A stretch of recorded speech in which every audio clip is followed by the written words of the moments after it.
Yo mga papi, ito nga pala yung ating pilot episode para sa ating bagong podcast page na tinatawag natin Popspective. So kung mapapansin nyo, yung pangalan niya is Pops, meaning daddy, tatay, dad, or papi. Mostly para sa mga magulang or mga daddy yung channel na ito, at perspective is short for perspective, which is yung point of view ng isang daddy. So that's why we call it Popspective. So para saan ba yung Popspective na podcast channel? So dito, i-discuss natin or pag-uusapan natin yung mga nangyari sa mga first time dad na kagaya ko, kung ano yung mga do's and don'ts, pros and cons, kung paano natin i-handle yung mga anak natin. Kasi dito sa channel na to, mapapag-usapan natin yung mga kinaharap natin nung una tayong nagkaanak. Kasi dati naalala ko, puro Google lang ako. Pero iba pa din talaga kapag yung experience nanggaling sa mismong tao na magkikwento kung paano niya talaga hinandle yun. Kasi ito yung real life-based scenario. At dito nga din sa ating podcast channel, ipag-uusapan din natin yung mga typical problem ng mga daddy na encounter sa kanilang daily life, sa kanilang pamilya, at kung paano nila, let's say, hinahandle yung kanilang problema, trabaho, paano nila binabalance yan yung kanilang time sa kanilang mga kaibigan, sa wife nila. Ayan, yung mga ganyan. And then, syempre, sa akin, just a quick info. So, ako si Pops Rayam. So, I'm currently based here in Canada. Lumipat kami dito like 3 years, 3 years ago. After ba ng pandemic? Oh, no. 2022, yeah. Medyo patapos na yung pandemic noon. Medyo nag-stabilize na yung ating mundo. Kasi nga, yun, nakakalabas tayo na walang face mask or face shield. And then, dito, yun nga, i-share ko din dito sa podcast na to yung mga tips para, let's say, sa mga family at mga daddy na nagbabalak magpunta dito or mag-abroad, kung ano ba ibang ini-expect nyo, ano yung mga challenges na experience natin. Yan. So, mostly, yun lang. At yung ngayon sa ating pilot episode, ito nga yung magiging topic natin. Maganda tong topic na to. Kung ano ba yung na-experience mo o naramdaman mo nung unang magkaanak ka. So ako kasi, kwento ko lang din, feeling ko typical na kwento to sa sa mga daddy na actually hindi, 4 years old yung mga anak. Kasi yung mga anak natin na yan is ginawa sila ng pandemic. So tinatawag nga sila mga pandemic baby kasi yun nga, lockdown, walang ibang magawa yung mga tao, kundi yun nga. Tapos ayan, nakabuo kayo. And then especially dun sa mga first time parents na gaya ko. Nung nagkaanak kami noon, grabe pandemic, ang hirap kasi biruin mo, hindi ka pwedeng magpunta ng ospital nang hindi ka nagpapaswab test. Ang layo pa namin dati, sa Antipolo kami nakakatira. Tapos yung ospital na pinupuntahan namin is sa Chinese Gen pa. Saan nga ba Chinese Gen? Saan ba yun? Sa bandang Quezon City yata yun eh. Yeah, Quezon City. Ang layo nun, sobrang layo. Tapos every time na pupunta kami doon, kailangan naming magpa-swab test. Kasi nga, yun nga, mahigpit. Lalo sa mga buntis sa area na yun. Tapos hindi agad nakakapasok lahat. Kailangan one at a time lang. Kasi nga, medyo risky daw yung ganon, especially if tawag dito, expose yung mga mami na buntis yung paraan na yun. Tapos, ang nakakatawa nun, nalaman namin na manganganak na yung misis ko nung nagpa-check up kami mismo doon. Tapos ano lang, routine check up lang, nakakala namin, okay, routine check up. Kasi magna 9 months pa lang siya noon. So hindi pa namin talaga yung niya, actual due date. And then nung check up siya ni Doc, yun nga, sinabi na mababa na yung tubig niya.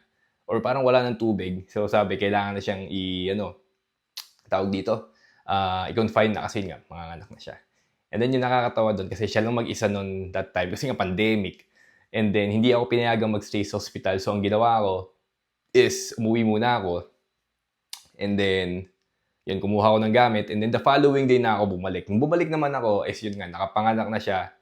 At tapos, yun, nakita ko na yung anak namin, which is, pinangalan nga pala namin sa anak namin si Cloud. Kasi, mahilig kami maglaro ng Final Fantasy before. Final Fantasy 7, to be specific, kasi nga si Cloud yung bida. And then, from there, ayun, doon ko naramdaman talaga, shit, totoo na to, may anak na ako. Yan na, totoo na. So, kailangan magbagong buhay na. Kasi before ako magkaanak dati, putek, yung mga ginagawa ko, inom dito, inom dyan, puyat dito, puyat dyan. Talagang wala akong ginagawa sa ano ko, kundi puro happy-happy. Puro ganyan lagi. Pero nagkaanak ko, natuto ako magtipid, natuto akong, tawag dito, umuwi ng maaga, tulog ng maaga, mag-exercise. Ayan, sobrang halaga din yan mga papi. Kailangan mo mag-exercise para syempre healthy ka. Kasi kapag nagkasakit ka, sino na mag-aalaga sa family mo? Sayang yung sweldo, sayang yung sick leave, di ba? Ang laking pasalamat ko nga rin nung pandemic kasi nga, nauso nga yung work from home. So yung remote work. Kasi that time, nung bago mag-pandemic, medyo nauso na yung hybrid work pero 4 times a week sa office. 4 times a week, tama. 4 times a week sa office and then once a week lang yun, sa bahay ka. Pero nung nauso nga yung remote work, yan nga, sobrang luwag. Kasi namamanage mo na talaga yung time mo. Tapos, nagkakaroon ka ng maraming time doon nga sa family mo and nagagawa mo yung mga bagay na dapat mong gawin. Tapos, hindi mo na rin kailangang maligo kasi nga sa bahay ka na. Yun, isang nagustuhan ko. Hindi mo na kailangan maligo. Minsan na lang maligo. Kasi nga sa bahay ka na lang. And then, yung travel time mo na iaalat mo, let's say, magbiyahe ka sa opisina from home to work, office to work. Hindi mo na kailangang isipin. So, hindi ka na magbabuffer. So, hindi ka lagi nagmamadali sa work. Kasi nga, yan nga, sa bahay ka na lang, nakaupo ka na lang doon. And, magagawa mo talaga na maayos yung trabaho mo. Nga lang, ang naging problema doon is, yung iba kasi inaabuse yung remote work. Yung iba natutulog lang, minsan nag-work daw, nasa mall. Minsan, syempre, out of base ka, tsaka makikita talaga yung IP mo kung saan ka kumukonect. Minsan kumukonect nga sa, sa public wifi ng SM. Pucha, mahirap yun. Lalo kung ang ino-work mo is, tawag dito, mga sensitive data. Ako nga pala, hindi ko pala nasabi. So, ang work ko ngayon is database administrator, /SQL developer, ETL developer. So, ang ina-handle ko talaga is mga databases simula nun. So, MySQL, SQL Server. May konting alam din ako sa Oracle. Ayan. Tapos, mostly cloud technologies na ngayon yung inaano ko. Amazon, AWS, ayan, Azure. Google Cloud, hindi pa. Kasi medyo walang ganong company na napapasokan ako na gumagamit ng Google Cloud eh.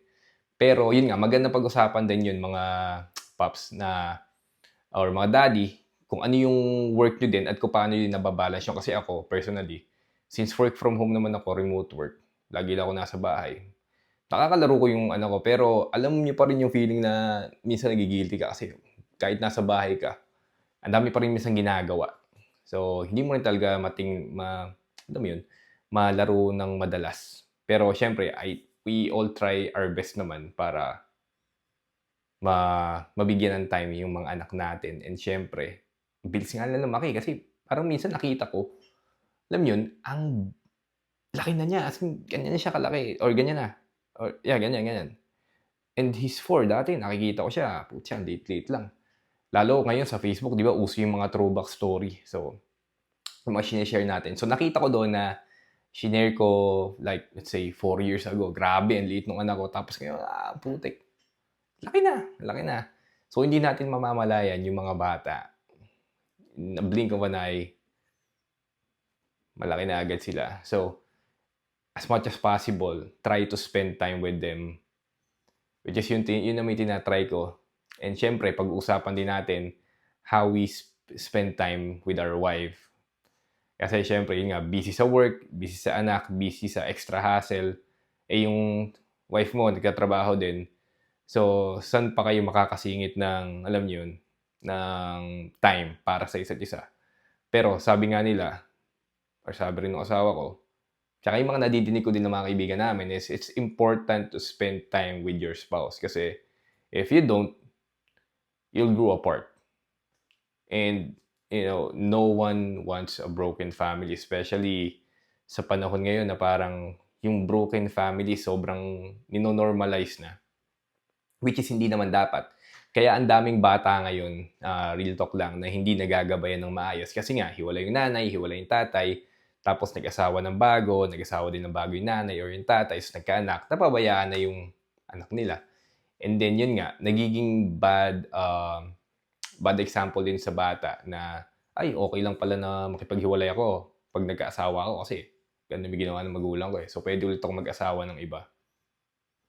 Yun. Yun lang. Tapos, ito yung magiging unang topic pala natin. Check lang natin yung notes natin.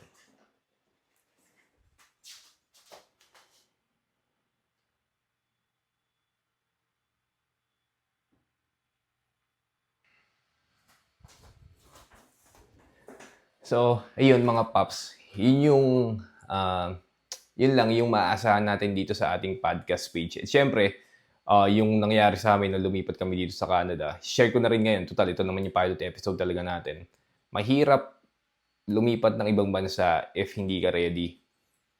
Though ako sasabihin ko, ready naman kami, pero nung lumipat kami dito, mahirap pa din kasi hindi siya yung ine-expect namin. So ako personally, kung lilipat kayo sa ibang bansa, make sure na meron kayong kakilala talaga na pwede niyong pagtanungan kung ano talaga yung scenario sa bansa na yun. Kasi hindi kayo pwedeng mag-rely lang, let's say, sa nababasa niyo sa Reddit, nababasa niyo sa YouTube, or yung sinabi ng... Ako hindi sinabi, yun nga, kailangan mo release sa kakilala mo. Basta yung mga napapanood nyo, nababasa niyo sa Facebook, sa mga group na, tara, punta kayo dito sa Canada or punta kayo dito sa US kasi okay dito, maluwag buhay dito kumpara sa Pinas. No. Hindi siya ganun kadali. You have to be resilient, you have to be patient. Tapos yun, you need to have funds talaga.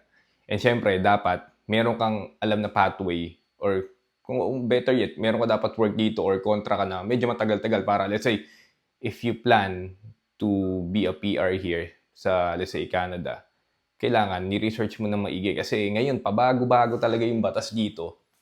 Hindi mo alam kung kailan, let's say, ang pathway mo is, let's say, nursing or mga nurse. Hindi mo, example lang to hindi mo alam na baka next month or the month after is wala na yung pathway na yon. Kasi nga, pabago-bago yung requirements ng government dito. Kami, nung pumunta kami dito last December 2022, yun nga, medyo after na pandemic na yun. Pasko pa. Wala pa masahe. Tapos na ang experience ko, since galing tayo nga sa Pinas, tropical country tayo. Pagdating ko dito, putik ang lamig. As in, ang lamig. Kasi, sa basement kami nakatira nun. And then, wala kaming dalang heater.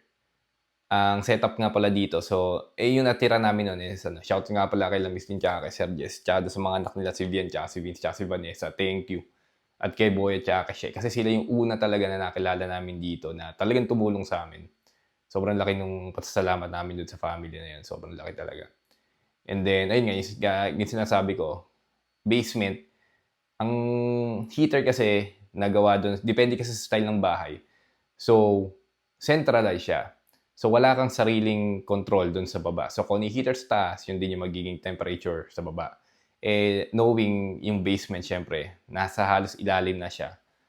Ang lamig talaga, sobrang lamig. So, hindi mo naman pwedeng taasan yung temperature dun sa main house kasi maluluto naman sila dun. So, ang nangyari noon, actually, first 3 days yata or 2 days, sabi ko talaga, putya, gusto ko na umuwi. Kasi napakalamig talaga, hindi ako makakatulog. As in, wala, sabi ko, hindi ko kaya dito, hindi ko kaya. Tapos buti, tinulungan kami ni Ate Jenny, yun nga, yung kapitbahay namin dati nung nasa Pinas pa kami. Nandito na rin sila. So, tinulungan nila kami. Buti may sasakyan sila. Kasi ang hirap dito pala pag walang sasakyan. Kagwento ko yun mamaya. So, bumili agad kami ng heater. Ayan, bumili kami ng heater para magamit namin sa basement. Kasi talagang hindi ako makatulog. Pero after nun, nung may heater na, sabi ko, shit, pwede na.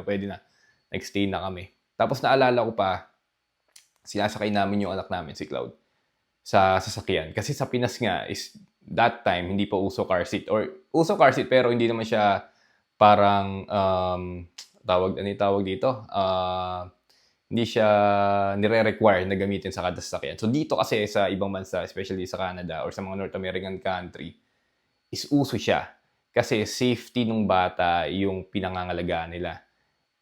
Ayaw ayaw nung anak ko talagang sumakay ng car seat kasi nga hindi siya sanay sa Pinas. So talagang nagwawala siya pagsakay. Nagwawala talaga siya. Sobrang hysterical. Ayun, isa yun. Tapos hindi rin siya sanay mag-jacket. I mean, ayaw niya mag-jacket. Kasi nga, sa Pinas, hindi naman tayo nagsa-sweater, hindi naman tayo nagja-jacket na makakapal. Usually, sando, t-shirt lang, okay na yan. Ang mga nagja-jacket lang sa atin, yung mga pabebe, yung mga pumaporma. Sabi nga, la forma is life. Dito, yun nga. So, tinuruan namin siya mag-jacket. Grabe, nagwawala pa rin siya. Sobrang nagwawala pa rin siya. As in, ayaw niya talagang mag-jacket kasi hindi nga siya sanay.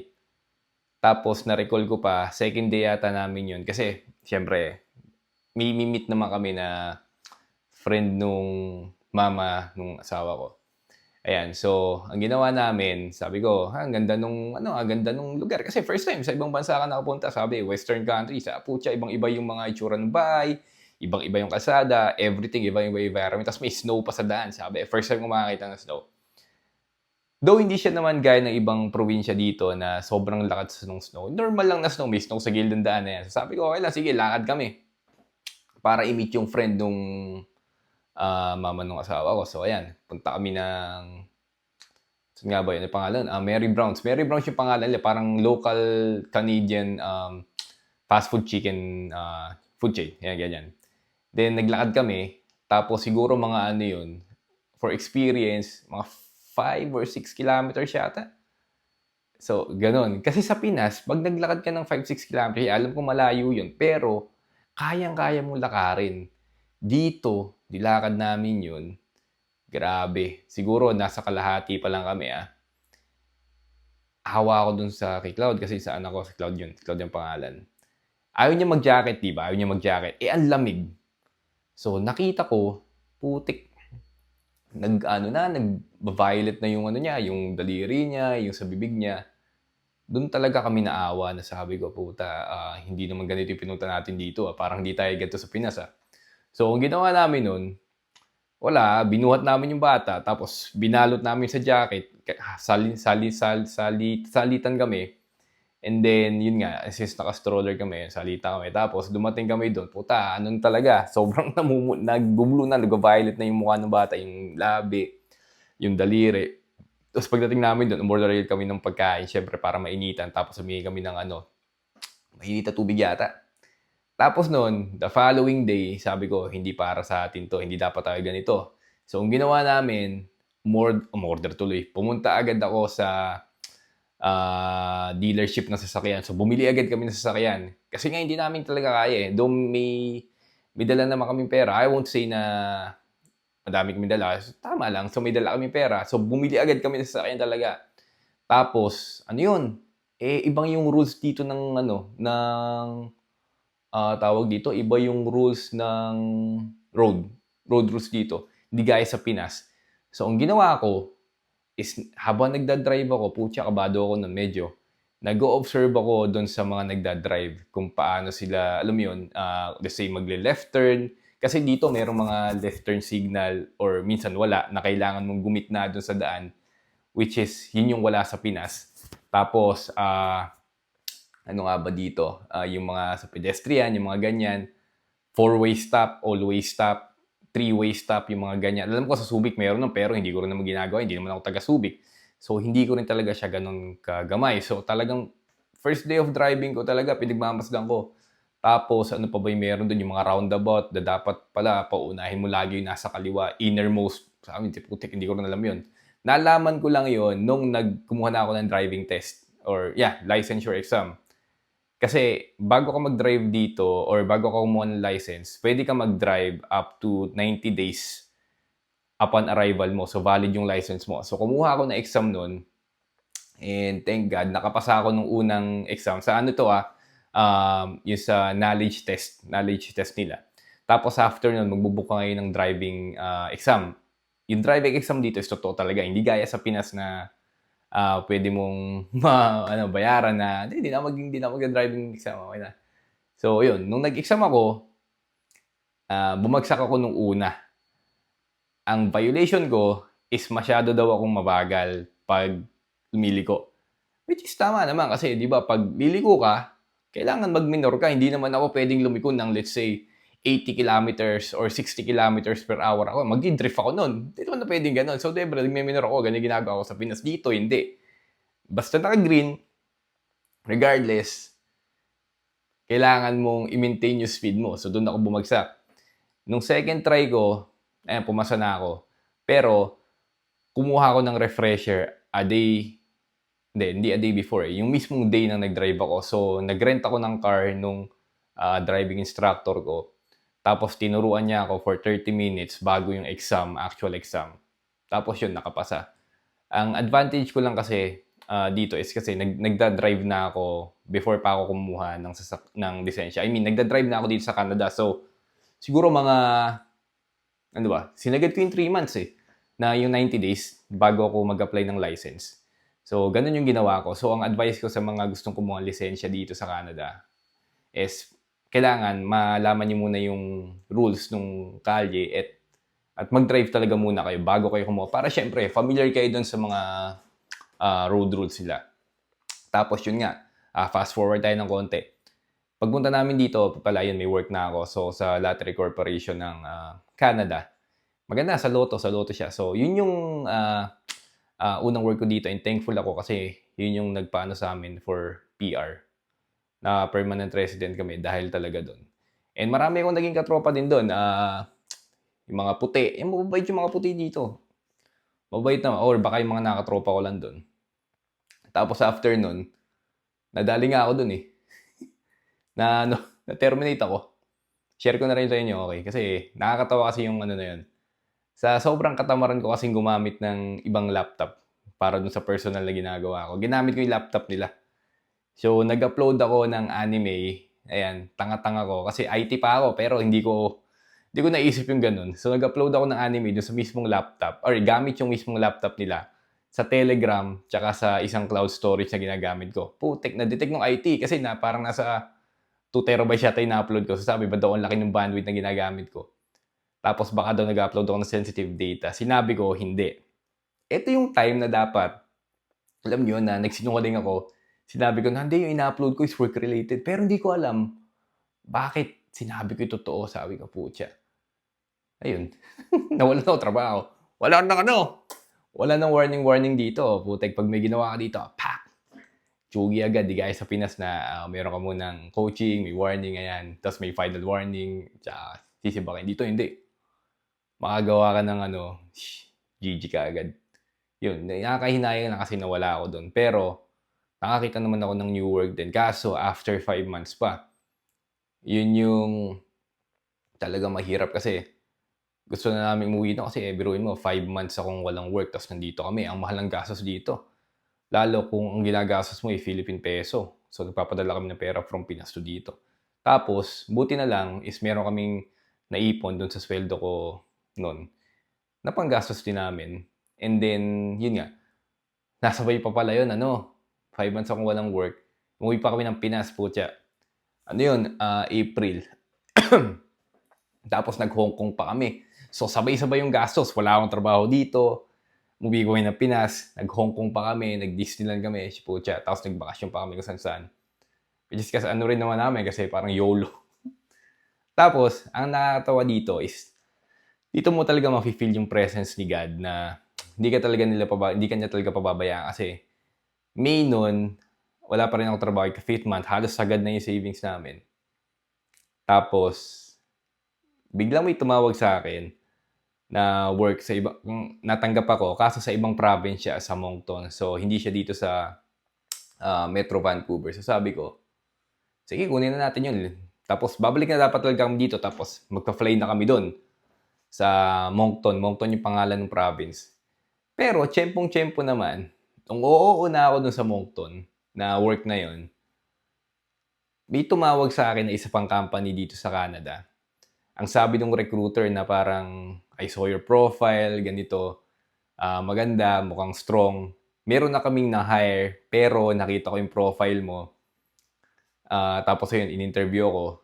Nasa Hong Kong pa kami, madaling araw yung interview kasi US time, Canada time So, in-interview ako, nasa banyo ako. Tapos maganda yung feedback. Kasi, nung araw din na yun, naka-receive din talaga ako ng for next level interview. So sabi ko, nagdasal ako na, sabi ko, God, sana makalusto ko dito kasi ayoko lumipat ng probinsya kasi hassle maglipat eh. Hassle maglipat talaga.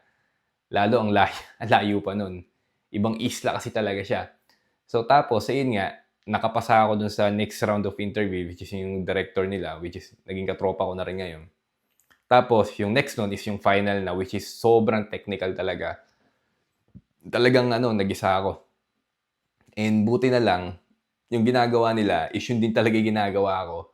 And dahil nga medyo maboka tayo, ayun, nakasundo ko rin yung nag-i-interview, which is siya yung senior ko ngayon. Ay, ito pala nakakatawa dito. Hindi ka senior level dito hanggat hindi ka nakaka 10 years dun sa actual role na ina-applyan mo. Ako, nag-start ako mag-work 2010. 2024 ako nag-apply doon. So, yeah, 14 years na ako nag-work. Pero hindi counted yun. Kasi iba-iba yung role ko. So, let's say 5 years akong SQL developer, tapos naging ETL dev ako, naging manager ako, naging PM ako, tapos tsaka lang ako nag-DBA. So, yung DBA ko is parang 5 lang, 5 or 6 years pa lang. So, ang level ko dito is entry level. Sabi ko, putya, 14 years of experience, tapos entry level. Sabi ko, okay. Para hindi ganong kabigat yung gagawin.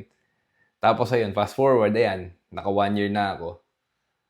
First time ko ito maka 1 year sa company kasi usually, madalas either natatapos yung project or nare-redundant. Pero for this one, parang gusto ko na magtagal kasi okay yung mga ka-work, okay yung trabaho. Tapos talagang gusto ko yung ginagawa ko.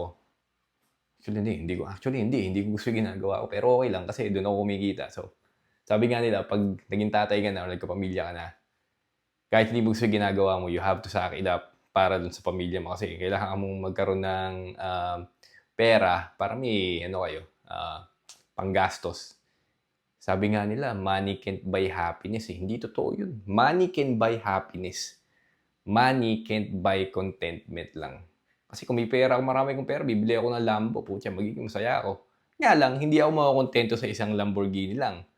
Bibili pa siguro ako ng Supra, yung Tesla, ayan, mga sports car, yung red. So, money can buy happiness. Money can buy contentment lang. Yun lang. So, sana. Tsaka ngayon yun pala, tumataya-taya ako sa loto. Kasi ang daming Pinoy na nanalo dito. Ilan na yung nanalo Pinoy dito. Sana, one of these days, maka-jack pa tayo. Pag nanalo ako, itagaan nyo to sa bato. Magpaparaffle ako ng 5 bahay. Libre. Libre dito. Magpaparaffle tayo. Ayan. So, yun mga paps. Yun yung ating pilot episode. Sana nagustuhan nyo. And next episode natin, so episode 2, abangan nyo. Magre-release tayo ng video every Friday. Tapos syempre, kakat-kat natin yan. And then, next episode natin, so magkakaroon tayo ng topics talaga. And hopefully, magkakaroon tayo ng kausap or ng guest. Yan, kausap ang puta. Guest. Para syempre, mas interactive yung podcast natin. And then, kung meron kayong mga comment or suggestion, syempre mga daddy dyan sa Pinas or kahit sa masulok ng mundo, comment lang kayo. And syempre, huwag niyong kakalimutang i-like at subscribe yung ating Facebook, YouTube, TikTok, ano pa ba? Instagram, ayan, yung mga social media channels natin. And see you guys sa ating episode 2 ng Popspective. So, happy daddy!